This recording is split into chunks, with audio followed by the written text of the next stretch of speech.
Jadi kalau pagi, Sabtu pagi dia ngajar ngaji, terus buka lapak, goreng tahu, goreng combro, goreng ubi, goreng pisang, kemudian dikasih saja harga di sana berapa dolar gitu, terus ngajar ngaji.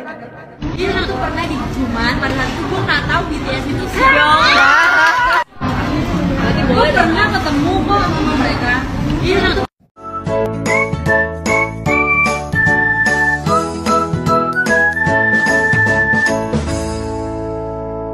Assalamualaikum warahmatullahi wabarakatuh. Welcome back to my channel Teknologi. Teman-teman, kita kali ini ngebahas tentang yang receh-receh aja ya, yang renyah-renyah aja gitu, kayak masalah Wida Mansur ya, yang katanya ketemu BTS gitu. Nah, di sini belum lama ini Pak Jam'an ini mengklarifikasi, atau sebenarnya bukan mengklarifikasi, menurut saya membenarkan apa yang dikatakan Pak Bu Wirda ya, Mbak Wirda gitu. Nah, di sini ada suara.com ya. Dibilang halu gegara ngaku ketemu BTS, Ustadz Yusuf Mansur bela Wirda Mansur. Suara.com, Ustadz Yusuf Mansur angkat bicara usai anaknya Wirda Mansur dituding halu saat mengaku bertemu boyband asal Korea Selatan BTS. Oke, disclaimer ya. Karena dikatakan halu itu karena dia sering kayak gitu dari kampusnya, kayak itu Oxford kayak gitu. Jadi wajar kalau BTS netizen ini sering kalau misalkan ngomong mendengar Wirda Mansur dibilang halu gitu, karena ya kayak gitulah intinya ya. Ditemui dalam acara wisuda akbar Tahfiz Quran di pesantren Tahfiz Darul Quran di kawasan Cipondoh, Tangerang, Sabtu. Nah ini ya, Sabtu kemarin lah pokoknya. Ustadz Yusuf Mansur membela putri sulungnya itu. Dia bilang momen Wirda Mansur berjumpa dengan member BTS tidak mengada-ngada, pasalnya dia juga berada di sana. Lama itu 2000 berapa ya, saya juga ada di situ. Mereka pakai tudung apa segala macam, kita dikasih tahu sama guide kita itu BTS. Bentar, pakai kudung penutup gitu ya. Terus tahu BTS dari mana kalau lagi menyamar gitu ya.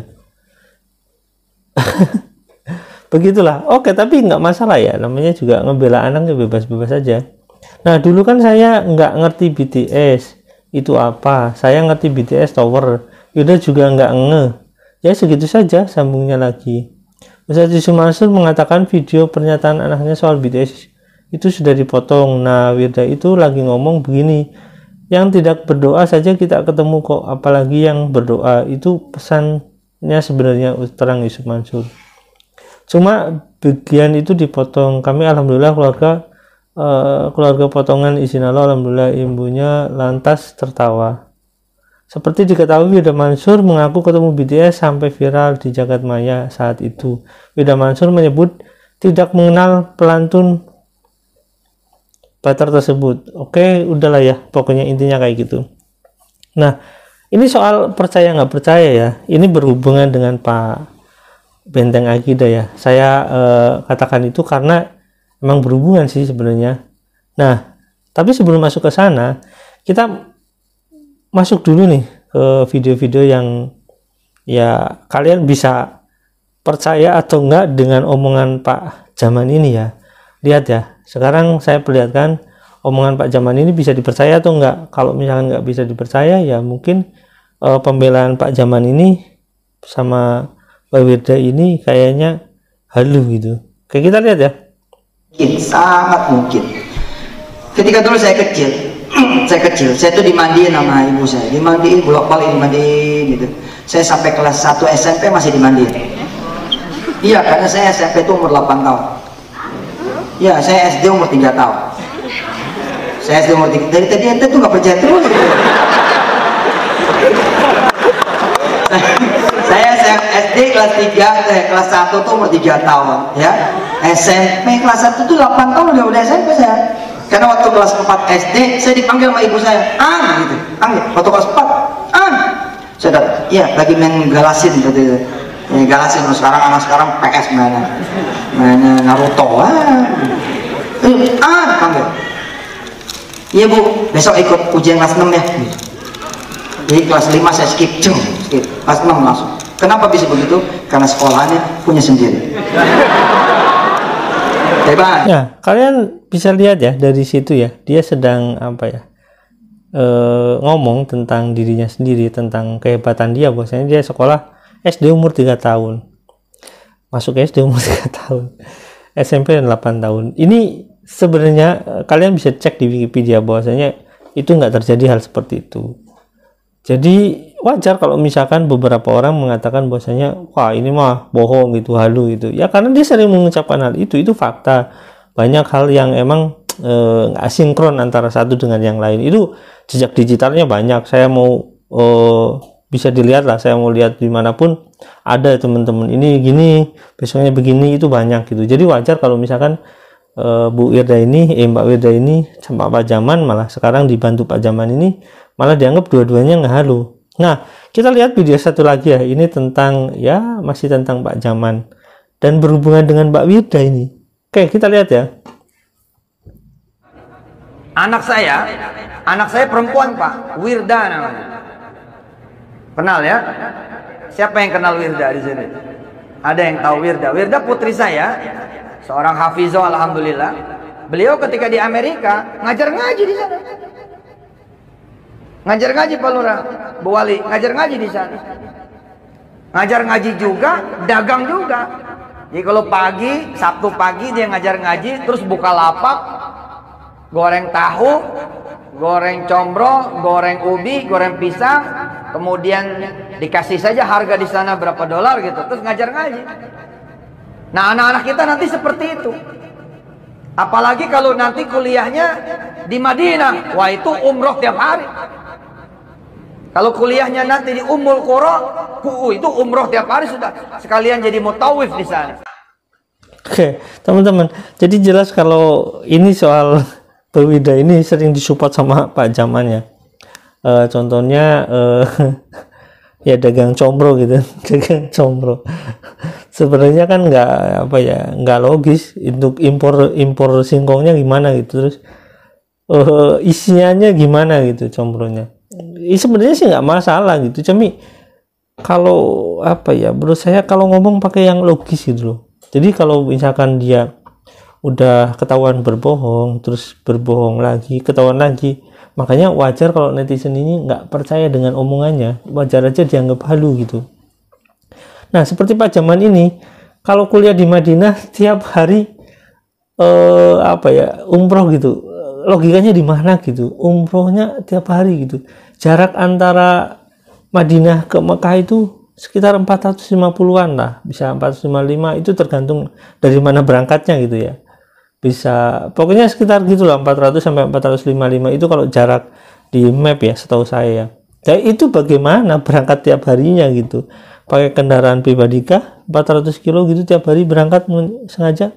Kan nggak logis gitu, nggak rasional gitu. Itulah mengapa para netizen, para teman-teman ini, para pemirsa yang budiman, para komentator yang budiman ini menganggap bahwasanya Wirda ini tukang halu, nggak beda jauh dengan bapaknya gitu. Nah, beda dengan omongan besar. Bisa dibedakan ya omongan besar, cita-cita besar, bedakan dengan halu. Kalau halu ini sesuatu yang memang diucapkan tapi nggak rasional gitu, itulah halu. Nah, sekalian saya mau bahas tentang Benteng Aikidah. Nah, ini kalau Benteng Aikidah berbicara tentang dia ini nggak terlalu paham dengan seluk-beluk investasinya, nggak berbicara tentang investasi aja. Selama ini dia bilang masalah akidah. Nah, Yusuf Mansur sering sekali berbicara syariat Islam. Syariat Islam itu bagian dari akidah juga. Oke, kita bicara tentang ini ya. Ini kalau nggak ngomongin akidah, ini ngomongin apa? Oke, kita lihat videonya ya. Mana coba yang handphonenya jelek angkat ke atas. Yang handphonenya jelek mana angkat ke atas. Iya jelek itu betul. Udah lama itu. Coba Pak Haji, taruh di meja. Tutup pakai telapak tangan. Baca salawat. Allahumma sholli ala sayyidina wa ala sayyidina Muhammad wa ala ali sayyidina Muhammad. Ya Allah, tuker handphone gue ini sama iPhone terbaru, sama Samsung terbaru, Allahumma shalli ala sayyidina Muhammad wa ala ali sayyidina Muhammad. Coba buka. Berubah nggak? Ya. Iya belum, baru sekali. Terus aja. Haji, 7 hari begitu Pak Haji. 7 hari begitu nih. Bohong nggak diganti Allah. Yakin.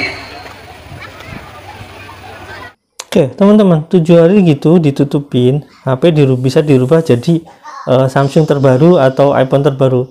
Itu kan kayak nggak rasional banget, dan itu bukan ajaran Islam ya.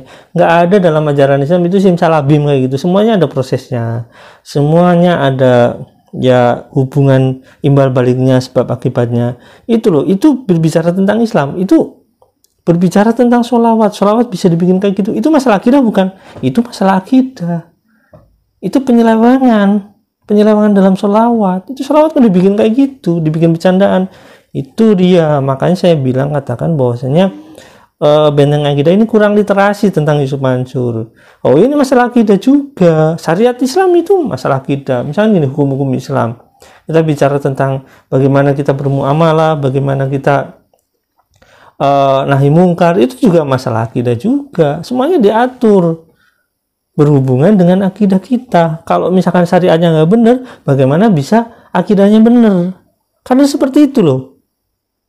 Begitu ya teman-teman ya. Jadi saya bukan saya mungkin kalau misalkan dibilang ngasih nasihat itu terlalu tinggi gitu. Tapi saya ngasih pendapat saya aja bahwasanya kalau sudah konsisten, misalkan ngasih menurut saya ngasih pendapat di media sosial itu, kalau misalkan mau ngasih pendapat, sebaiknya ya cari literaturnya dulu, lihat dulu, baca-baca dulu, jangan karena ke bawah arus gitu. Jadi ketika dicabut karena ditelepon atau di WA sama Pak Jaman, jadinya Anda dituduh seperti itu.